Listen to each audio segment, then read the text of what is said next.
Caps win 6-3 over the New York Islanders, and that was a pretty spicy game. This was a statement game above all else. After winning in the shootout last game, not putting up any goals against Varlamov in regulation or OT, winning in the shootout, they come out and they put up a touchdown against Barry Trotz and the Islanders this game. As soon as the game started and I saw that Sorokin was in net, I said, oh, we got to take advantage of this. They're not starting Varlamov. They have a weak backup goaltender going up against us. First off, how dare you? That is insulting. Second off, ha! You thought you could get away with this one, Barry, but not today. Why would you give Varlamov a day off? Are you trying to rest him before going into the playoffs? I don't know. But he has been a stud for you in net this season, and you decided not to play him against the same team you played last game, and you lost to 1-0. He shut us out, essentially. In regulation and OT, Varlamov shut the Caps out last game. Why would you not play him? Don't get me wrong, I'm not complaining. Just one of those things that makes you scratch your head and wonder, where did that decision come from? So yeah, the Caps put up 6 big ones, and this is the kind of play you want to see. 2 games back-to-back with great hockey, going into the last 8 games of the season, stretching into the playoffs, and they're able to do it without their biggest guy out on the ice. Ovechkin doesn't play due to a lower body injury that he sustained at the very end of last game, probably his last shift, I think it was. He wasn't out there for overtime. He didn't go out for the shootout. He takes maintenance days. He ends up not skating, and Daniel Sprong gets plugged right into the lineup. How great is that you can take one of your guys, plug him into a spot, not move any other lines around, any D pairings around, and come out and put up 6 goals on the board? Oh, that makes you so happy as a fan that you can just plug and play like that and continue to win. Okay, preface done. Let's talk about the game itself. I said last game, I wanted to break these 3 games down into periods. I wanted to put a lens over each period and see how the Caps played compared to the one prior and to the one after. And period 1 in this game goes to the Caps. The Caps had a great carryover from game 1, and they continued that momentum, and they end up winning first period, in my opinion. They set the tone. They started playing how they finished playing last game, which was really well, and they set the tone for how this game was going to be played. The Islanders had no answer for the Caps passing in the first period. The Caps were tape to tape. It was almost cerebral. Knowing where everyone was going to be on the ice, they didn't have to think about it. It was flow, and when a team starts flowing like that and they start playing pretty free, they're going to end up winning hockey games, and the 2 quick goals by the Capitals proves that in this one. This goal comes from a strip of the puck in the neutral zone, and that is key not only for this goal, but for the entire game. Jensen steps up and takes the puck away. You shut down the neutral zone. Don't give any room in the neutral zone to your opponent, because that allows them to ramp up speed, and that allows plays to happen. Jensen shuts that down. He strips the puck. He gives it over to Hathaway, and if you watch Jensen in this play, he streaks towards the net as soon as he dishes off that puck, which is perfect. Create chaos in front of the net. Now, it didn't matter in this goal because Hathaway just makes a no-look rip on net and beats Sorokin, caught him sleeping, is what that comes down to. Welcome to the game, Sorokin. There's going to be shots on net when you don't expect it. You have to be ready at all times. Sorokin gets caught sleeping. Garnett gets on the board. The Caps are up 1-0. And this second goal is my favorite goal of the game because all 5 guys on the ice get involved. I love seeing it when everybody contributes to a goal. You have TVR and Dylan on the back end, and then you have the second line, Backstrom, Oshie, and Mantha up front. You have TVR and Dylan go D to D. Dylan sends it up to Mantha. Mantha and Backstrom, they have a great give and go. It's actually a double give and go to get into the zone. Mantha to Backstrom, back to Mantha, back to Backstrom, and all this time, TJ Oshie has snuck in on the far side, and he gets all alone in front. Nobody is watching him because everybody is caught puck watching with Mantha and Backstrom and those great give and goes. Everybody's looking over here. Oshie comes in from over here. He finds a soft spot right in the middle of the ice. Backstrom, great dish to Oshie, and Oshie, give him props. Really good hands. That puck is in tight. He's able to get it and get the shot off and get it past Sorokin. The Caps are up 2-0. But then Carlson gets called for a hook, probably the softest hook I think I've ever seen in my life, and Tim Peel would just be so proud, wouldn't he? But I'm allowed to criticize the officiating this game because the Caps ended up winning. It's not like I'm saying, hey, we lost because of terrible officiating. No, we won. And on top of that, there was also terrible officiating. This is just one of those examples. Soft hook and call leads to a power play, leads to a goal. It was a hard scramble in front. Chara actually has a lane to clear the puck, but Jensen falls down in that lane and he kind of clears it right into Jensen. The puck's bouncing all around. Just Beauvillier happens to get a stick on it, smacks it in backhanded.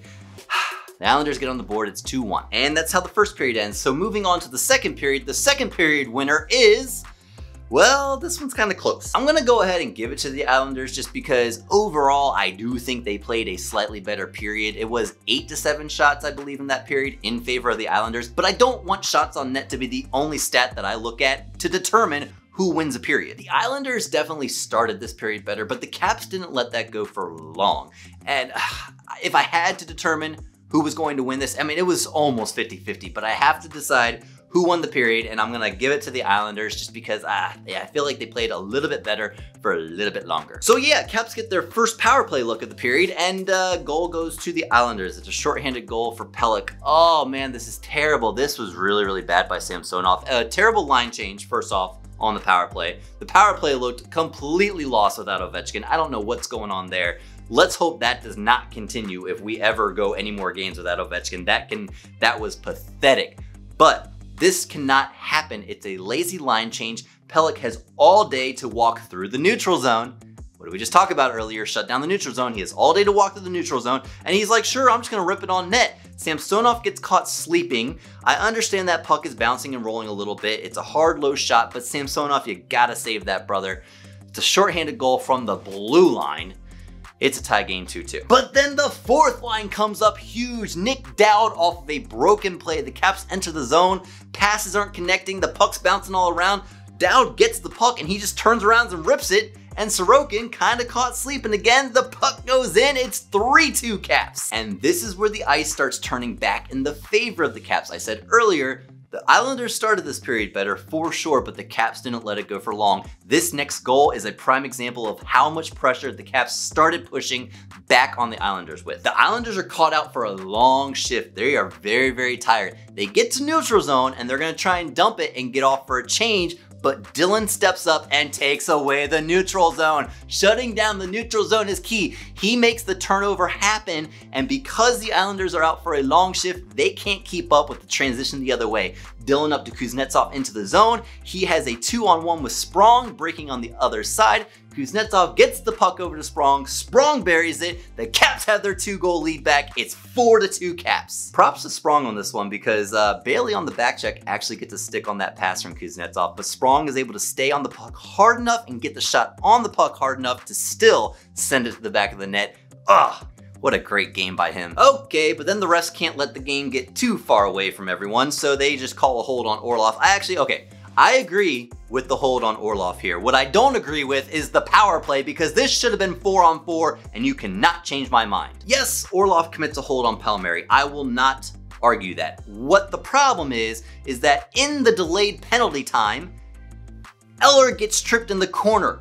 And that cannot happen. You cannot let a blatant penalty go during a delayed penalty call and not give it to both sides. So yes, Orlov should get 2 minutes for holding, but the Islanders should also get 2 minutes for tripping. It should be 4-on-4, and this is a big deal because the ensuing power play on the non-call, on the tripping non-call, leads to a goal. And what a lucky goal this is. I mean, you can tell obviously that the Islanders know they have lively boards in the Coliseum. It's a hard shot from the point, purposely wide of the net and purposely off the backboard, knowing it's going to bounce back out. It bounces back out towards the crease in midair, and Pajot, props to him, great hand-eye coordination. He's able to bat it in out of midair. It beats Samsonov.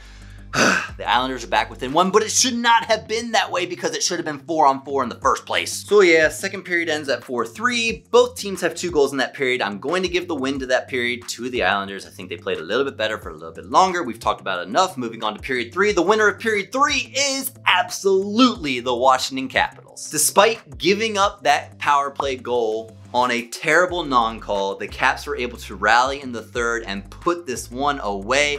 Ladies and gentlemen, Kuznetsov, how about this goal? Caps are trying to exit the zone. That play gets broken up. Kuzi takes the puck and regroups, and when he regroups, he looks up ice and he sees a lot of space, so he just takes it coast to coast. He uses Green, the defender, as the screen, rips the shot past him. It beats Sorokin, top shelf, blocker side, and the Caps get their 2-goal lead back again. It's 5-3 Caps. And then about 7 minutes later, Daniel Sprong, the fastest shot off the draw I think I've ever seen in my life, What a role by Daniel Sprong to get plugged into. He takes Ovechkin's spot on the top line, and if you didn't know any better, you would have thought that was Ovechkin shooting that puck anyway. Kuznetsov wins the draw clean over to Wilson, and Wilson, all he has to do is bump set it back to Sprong, who just rips it as fast as he can. That is a fast shot. Almost no goaltender is going to stop that, especially when it goes Bardowski's. Always Bardowski. Sprong puts up his second of the game. The Caps have a 6-3 lead now, and that